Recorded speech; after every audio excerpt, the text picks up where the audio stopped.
Hello viewers, আসসালামু আলাইকুম রহমতুল্লাহ। কেমন আছেন আপনারা সবাই? আশা করছি সকলেই ভালো আছেন। আর আপনাদের ভালো থাকার প্রত্যাশা নিয়ে শুরু করছি আমার আজকের ভিডিও।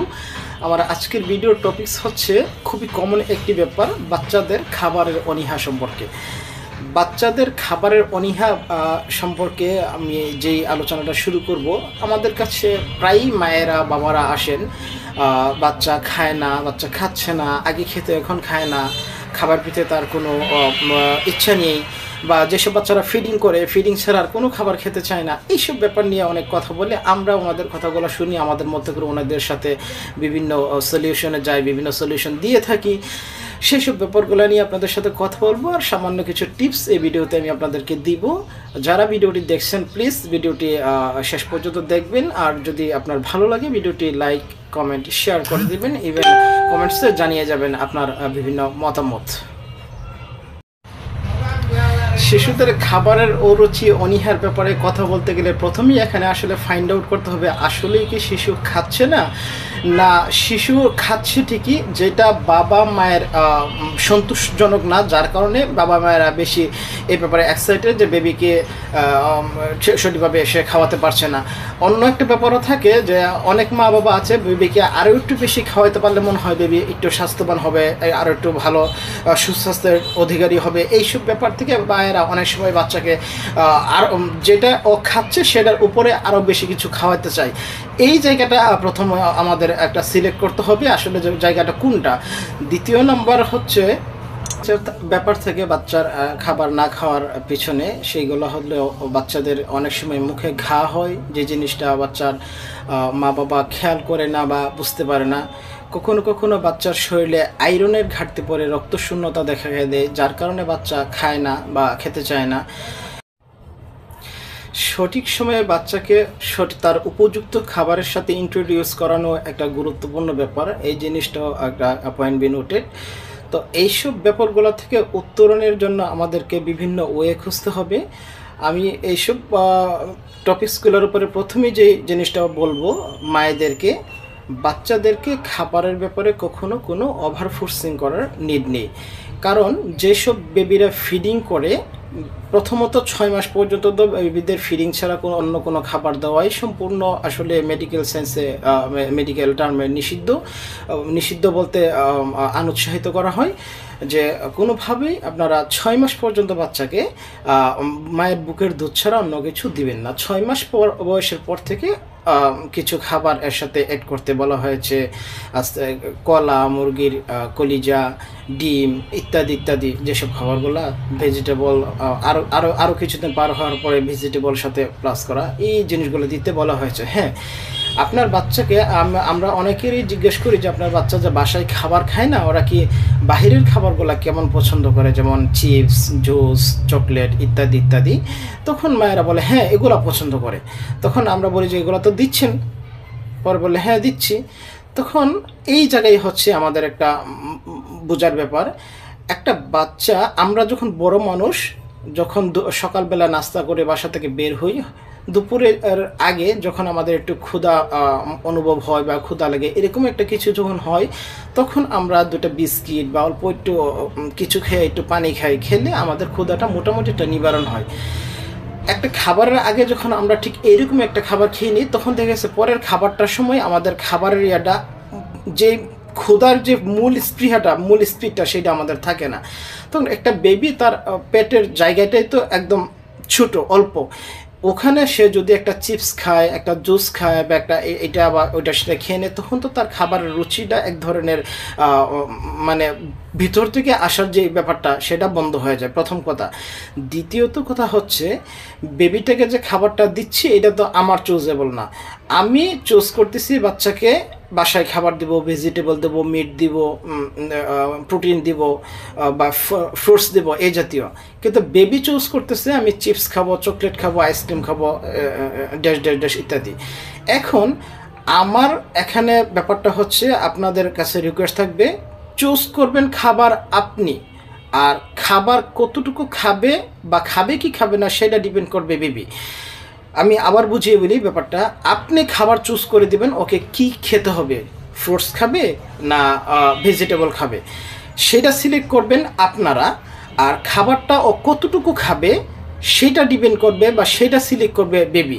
সে অল্প খাক আর বেশি খাক, আপনি প্লেটে অল্প কিছু খাবার নিয়ে আসছেন, আসার পরে সে 2 লুকমা বা 3 লুকমা বা 2বার বা 3বার খাওয়ার পরে সে আর খাচ্ছে না, ফাইন, ওকে ছেড়ে দেন। ওভার ফোর্সিংয়ের প্রয়োজন নাই, আপনার প্রয়োজন 1 ঘন্টা পরে আবার ট্রাই করেন।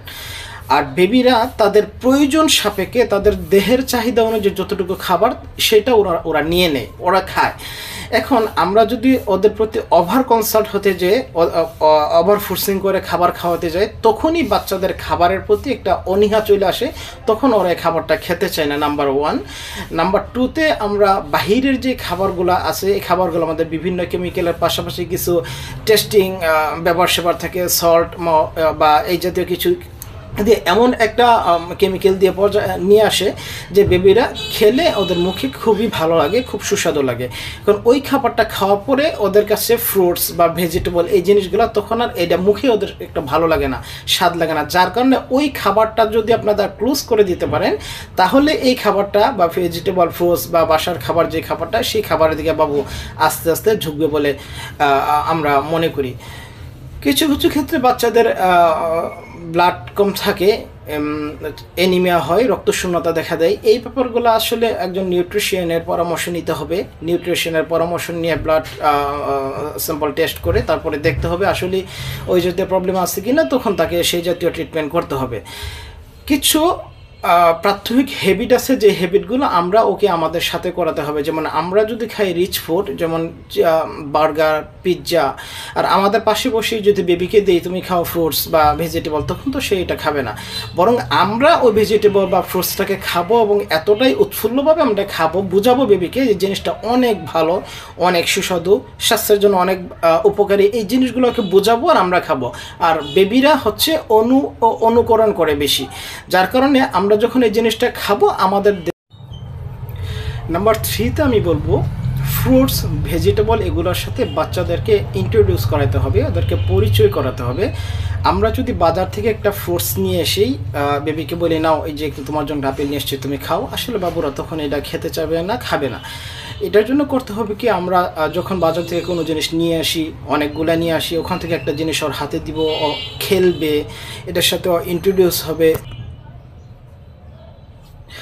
ওর মতো করে নাড়াচাড়া করবে, এটার সাথেও পরিচয় হবে, দেন এটার উপরে ওর একটা আকর্ষণ বাড়বে।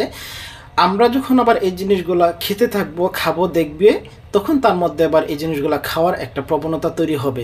এই জিনিসগুলো আমাদের খেয়াল রাখতে হবে।